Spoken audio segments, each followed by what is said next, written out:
I was born in East Texas, and we moved to Shreveport, Louisiana, where I grew up through early high school. Then we moved to Wiley, Texas.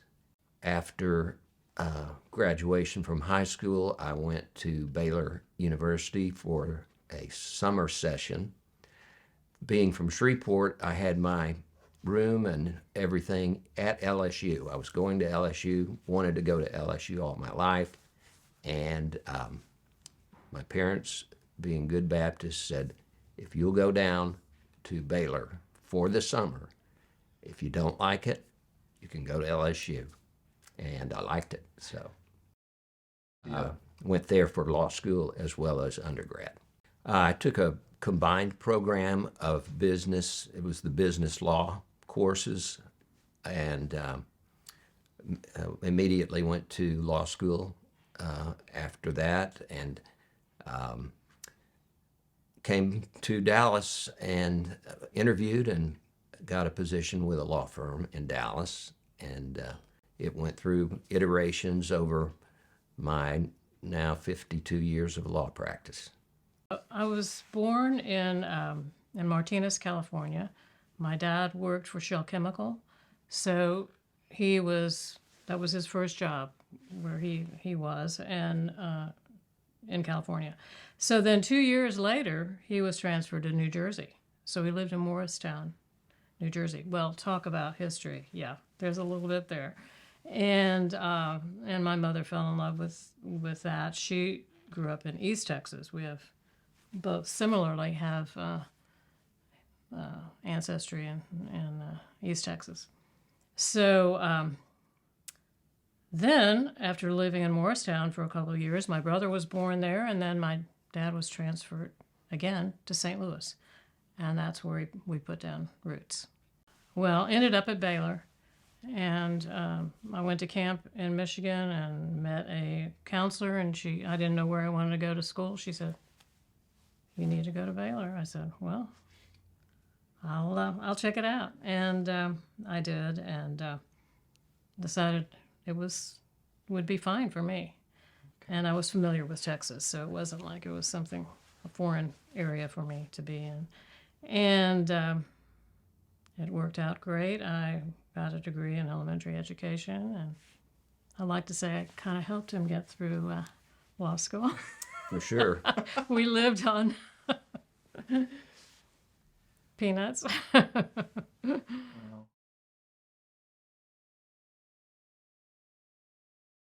Mike was the first person I met at Baylor. We were there for summer orientation. I was there for that.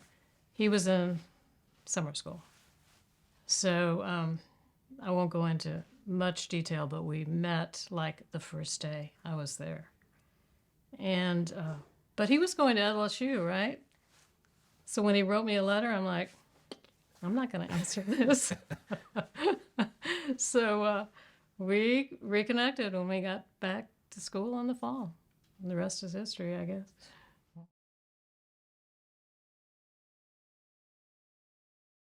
From the very first time we started looking for houses, we looked in Lakewood. We looked in, the only thing we could afford were some of the houses over on Mockingbird near the tollway.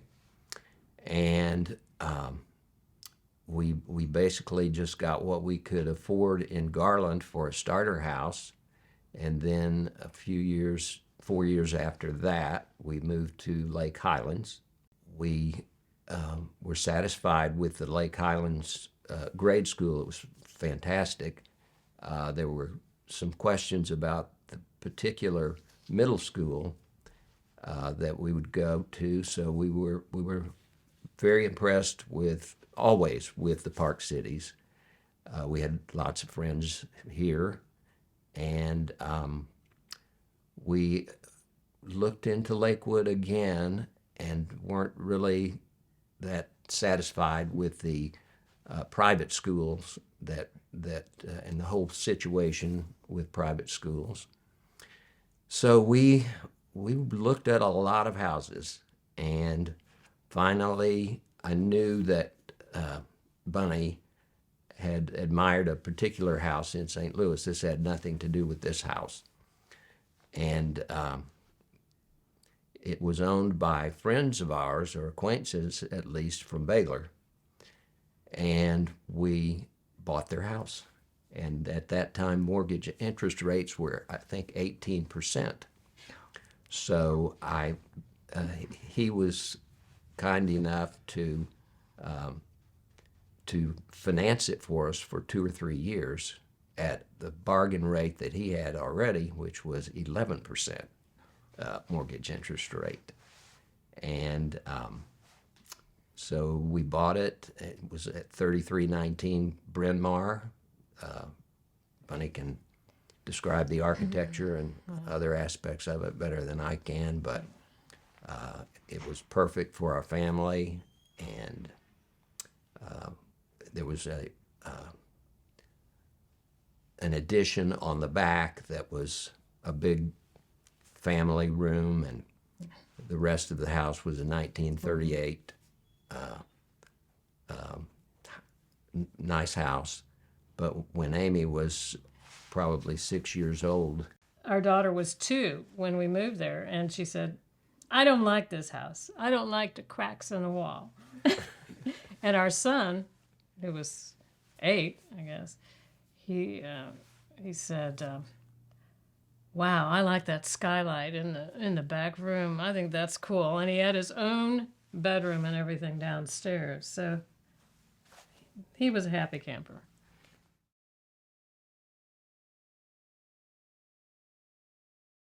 I love old homes, and I think Mike does too. And I grew up in an older home, and my family loved history, and they loved to travel to historic places, and I just grew up admiring it, and my mecca was Williamsburg. I mean, if anything smacked of Williamsburg, I was there. I absolutely loved it, and would have more chance of finding really what I liked here in this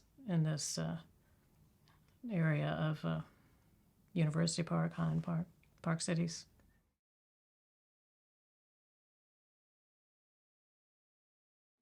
Entering University Park after we had moved there, and it said home of wonderful schools and churches, and I said, I'm home. That's what I need. That's what I want. my parents were very, very big on getting an education. As far as we would want to go, they said, we will pay as long as you are pursuing your education. We're happy to pay for it. They also, in the community of Wiley,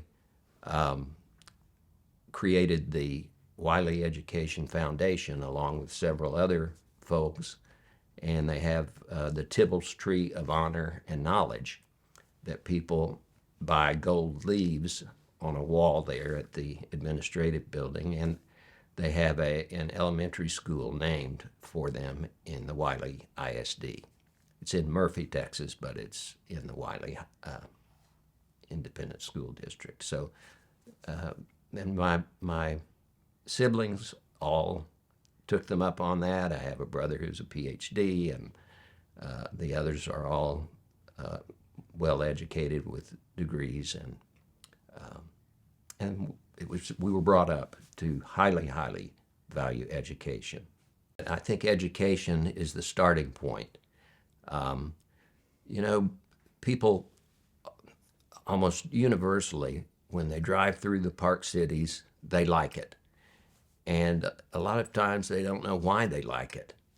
And the more education you get about architecture, about just general knowledge, about making observations instead of just having a feeling as you like something or not like something. So I think education is a significant first goal, and then following from that, once you know what you like, you want to preserve it. So the more particular you notice and identify with what you like, there comes the preservation part.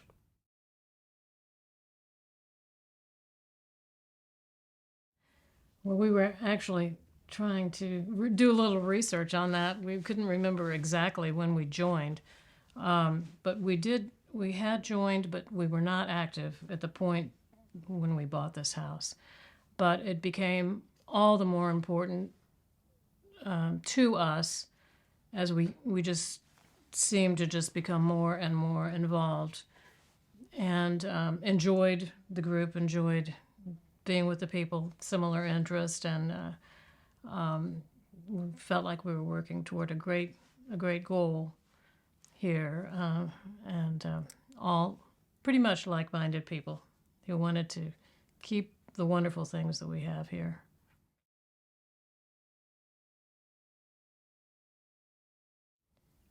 I think it's every good thing that you can find about it. The people are all really nice. They're educated. They're friendly, and The same values. you have your churches that are active and generous, and so like-minded people. And going back to the physical preservation, even things like scale. You the old saying is, I've come here because I love it, I like it, now I'll change it. And so you choose to, because you don't understand scale and you don't understand that that's one of the things that made you like the place in the beginning, you don't have that education factor, so you change it inadvertently.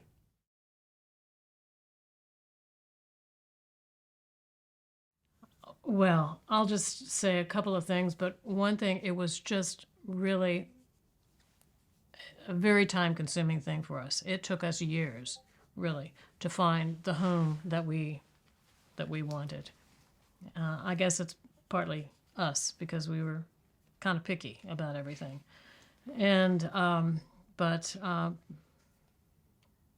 patience does help, and you are rewarded. Looking at several homes and then finally finding the one that you say, this is the one. This is the one, and live here for 30 years.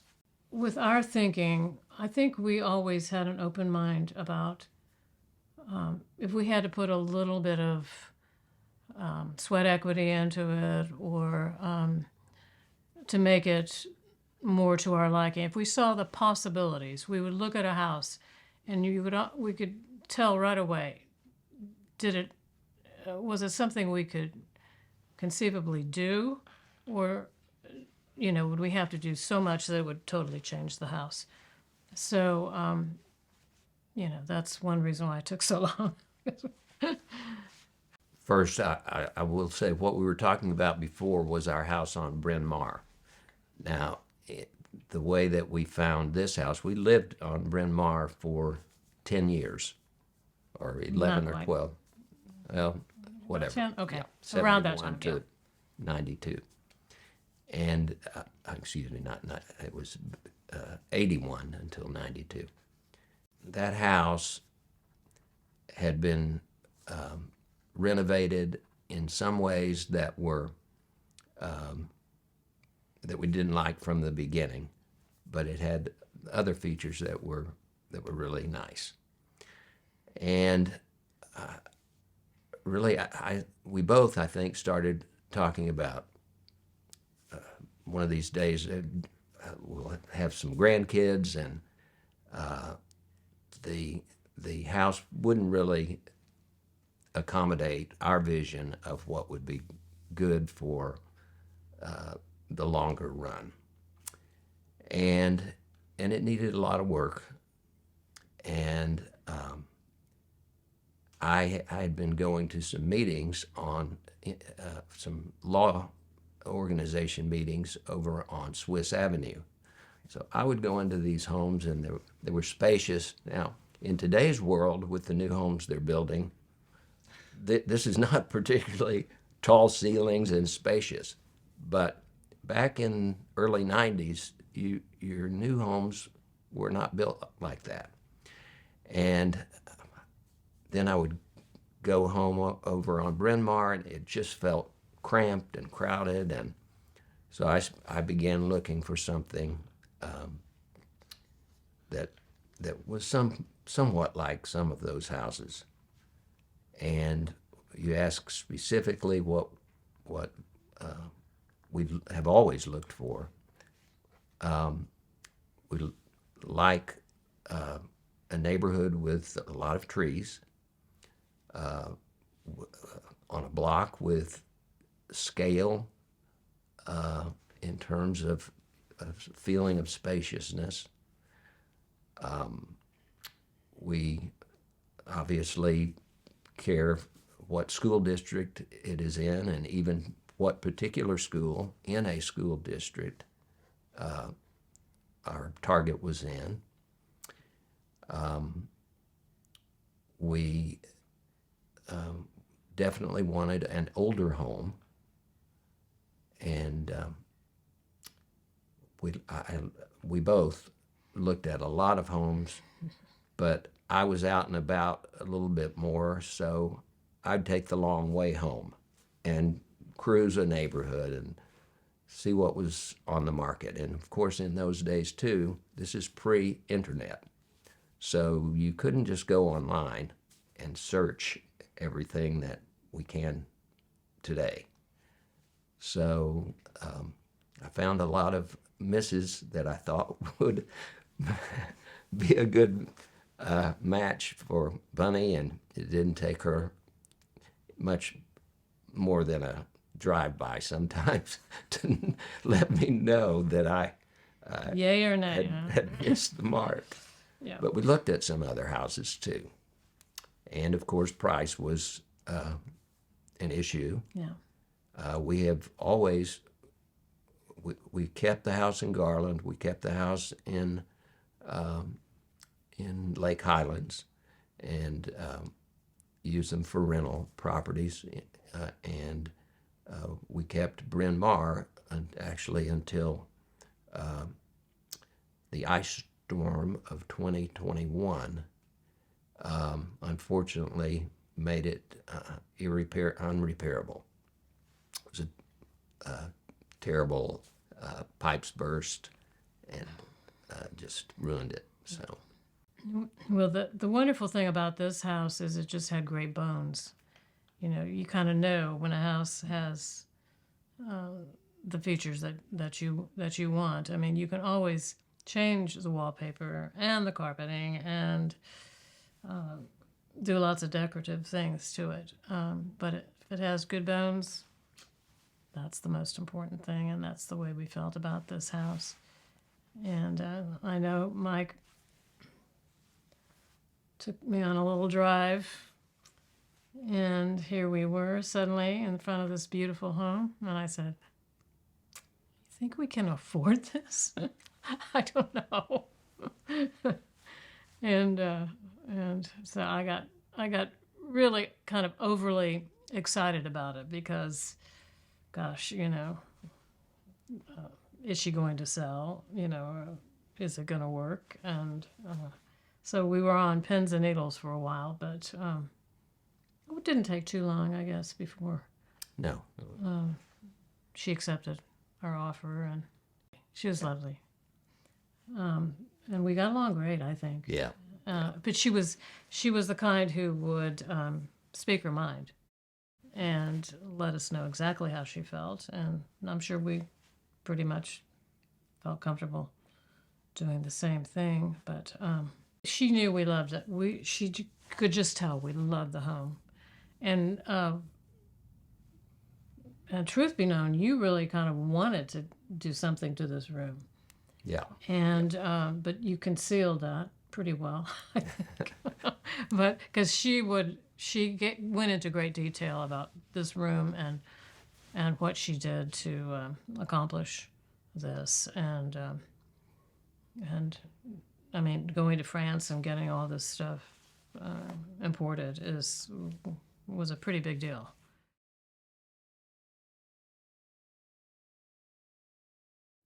We did have her over after we moved in, and we did a couple of changes. I think had really been in the house a year or so before we changed the wallpaper.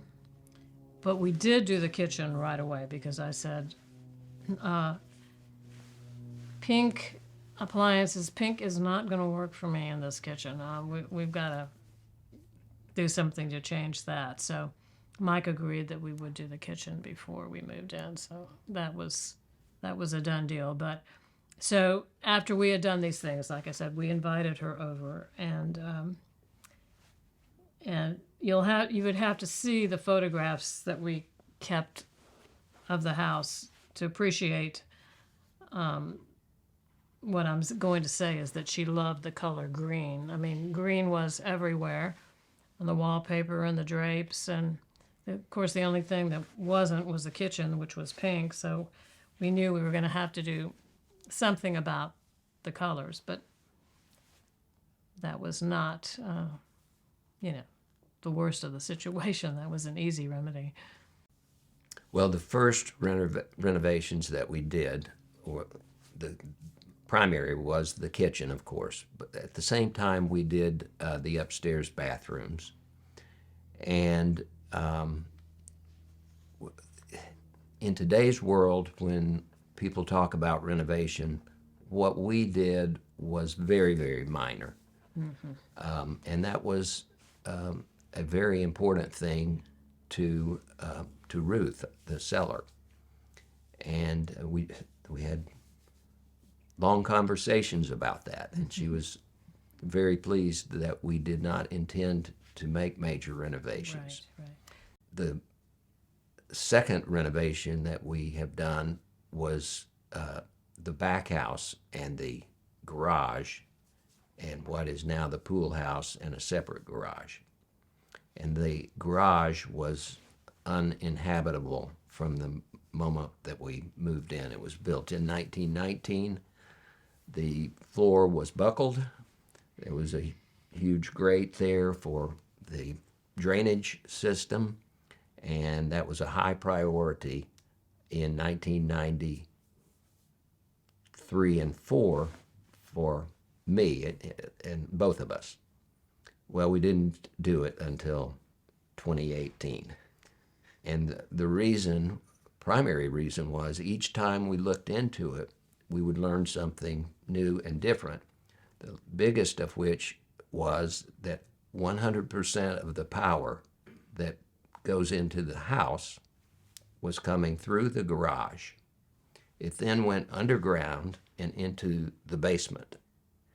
And each time a contractor would then begin to tell us the next and the next thing that was going to be necessary just to get rid of the garage, it became prohibitive. Okay. But the garage was originally a 2-car with quarters, and the quarters were used, they called them quarters, were used for a pool house. It had a bathroom and 2 small. Originally it was the cook and the chauffeur. In 1920, yeah, you're right. You're right. And the third floor was quarters for the housekeeper and a couple of housekeepers, I think. So, so it was a different era, a different time. But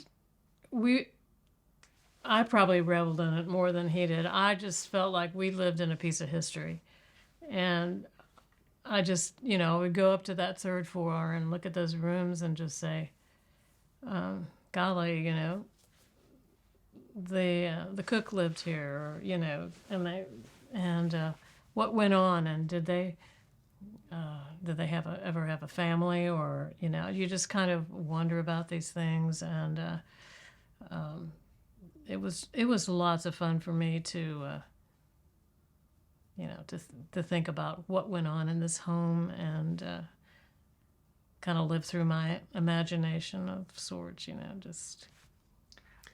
And she acted on her curiosity too, and didn't have to imagine a lot of things because she sought out former owners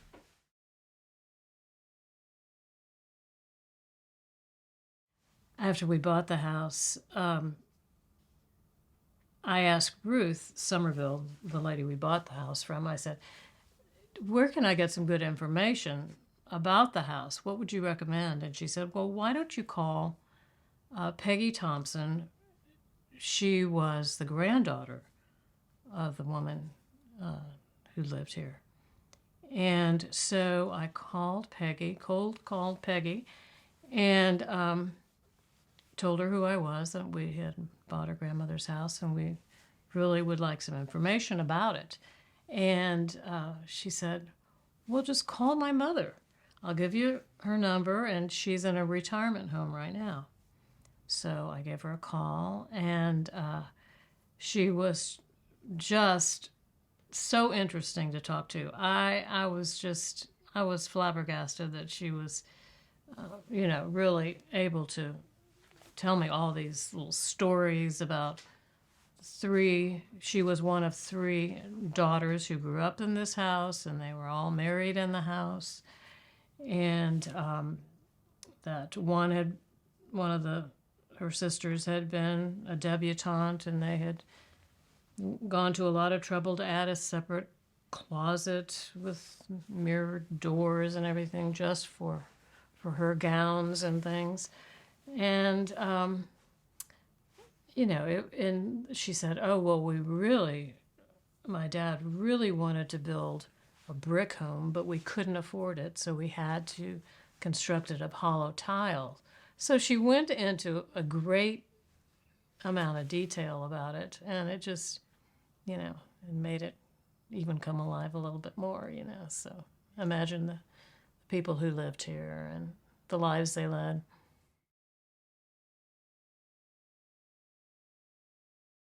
And that's one thing I've always really enjoyed, being able to sort of be my own decorator. I'm not the best, that's for sure, but I know what I like, and so I'm just able to. And Mike let me do what I wanted for the most part, but we were kind of like-minded about a lot of things.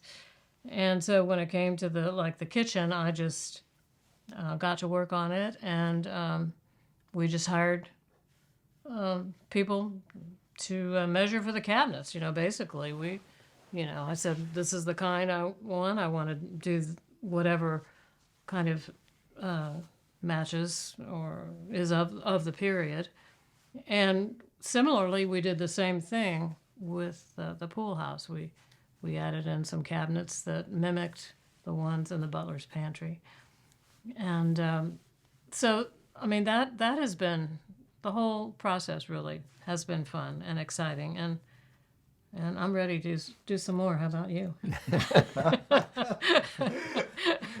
I might have had enough fun for a while. Yeah. No. But it was interesting. The most involvement that I really got into was with the new pool house and garage. And we had a very fine architect, Larry Border. I had seen some of his work and renovations, and had looked online at some of them, and I didn't think that this would be a project. I thought he was above this project, but he was very gracious. He was very interested, and he had a really good young assistant, Daniel Heath, who's also in his own right a fine architect now on his own. And it was interesting to educate ourselves really about the different options.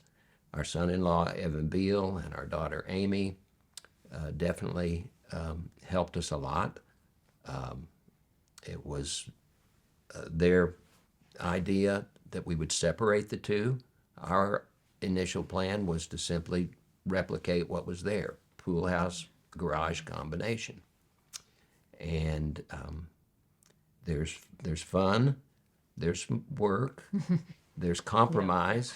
Well, yeah, for sure. The We could one compromise I'll mention yeah. is that pool house, I had one idea about what a pool house would be like inside. And I guess I didn't really talk about it. And then Bunny mentioned something about a conservatory as was time to decorate it. And I didn't quite exactly know what that was, but short version, you have to compromise. And I compromised. We did it exactly the way she wanted. I probably had an idea of there'd be a pool table in there or other things that were more like a guy's room, a guy's. Well, I can see the pool house transitioning maybe through the years, but the bones are perfect. The bones, to me, the design of that structure blends in perfectly with this house. I mean, I don't think anybody could have done a better job than they did. And Daniel and Larry, they did a fabulous, fabulous job, and we're thrilled with it. We really are.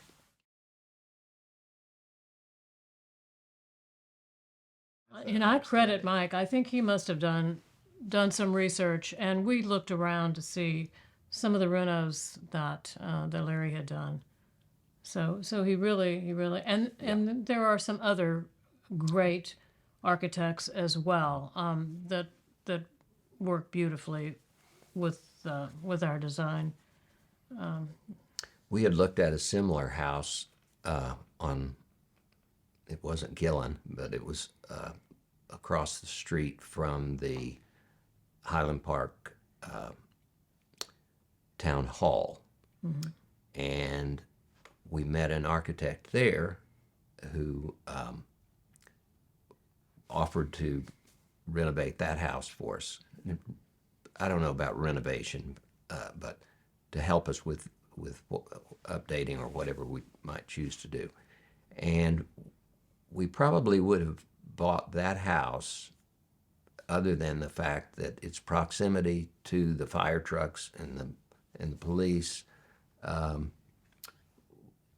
was kind of a problem that we could not overcome. But he, it turns out, has done houses on this block too. Wilson Fuqua just spoke at our last meeting. Well, the house is a Hal Thompson house that he's referring to on Gillen, and it's a wonderful, wonderful home. And our daughter Amy has recently seen it. She said it's just an amazing house. It really is. They did some, just like we have done very little, but they did some things to that house, but kept it, in the classical.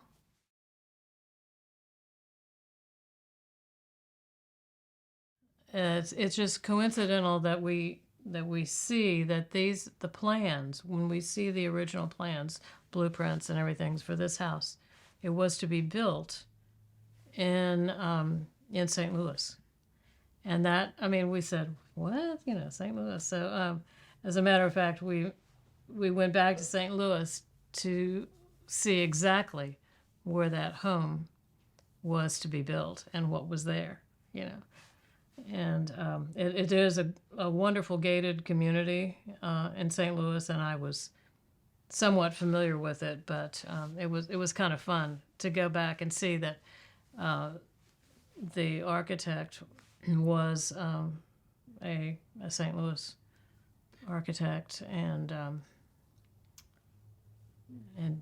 did some wonderful things in St. Louis. When the World's Fair was there, he designed a pavilion and he designed a country club and built also many homes there. And his name is Frederick Bonzak. And we do literally have the original blueprints for the home that he drew up in St. Louis for the home to be built on that lot. And of course, we didn't go back there just for that. We were going there to be with her parents, visit her parents, and visit her home. Actually, it was an anniversary. Oh, it was an anniversary. I remembered that. Well, my parents no longer, they're no longer living, but they left St. Louis after my dad retired and went to the eastern shore of Maryland and found an old house. And we are the trustees. We still have that home in Oxford, Maryland. Another old home. When I was in St. Louis visiting with Bunny's dad, he was very interested in construction, and he would go over and knock, knock, knock on the wall. And he said, "Now this house is built. This is not a frame house. This house is built solid." And the story was that because of a huge fire in St. Louis, they had one of the earliest codes of masonry requirements of construction of anywhere. And so I remembered that when I saw the plans for this house, went over, and the house is built very, very solidly. The walls are that thick, and it was just another indicia of why it would be a terrible shame if someone had bought this, scraped it. This house is built to last, and we feel like we're just stewards for our time here, and we want to be sure it's kept and kept up, and We want to pass it on to the next generation. well, and facially, this house was far more than we needed at the time in '94. We had 2 kids. One was ready to go to college and another in high school. But we did also have a vision of grandchildren, and we have a pool that was built in the 50s.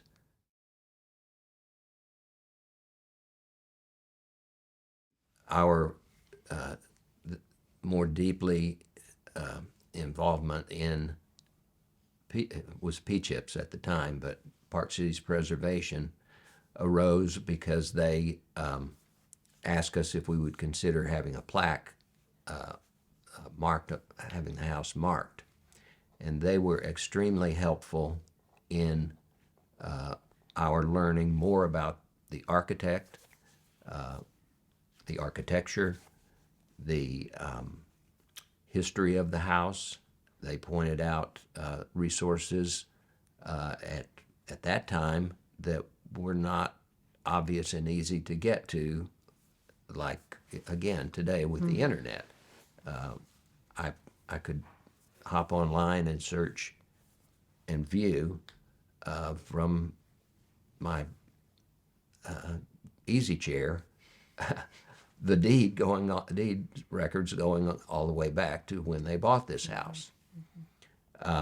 And that was not so easy in the 90s. So we credit Park Cities Preservation with, again, educating us on things that we could do, and they can still do that in different ways.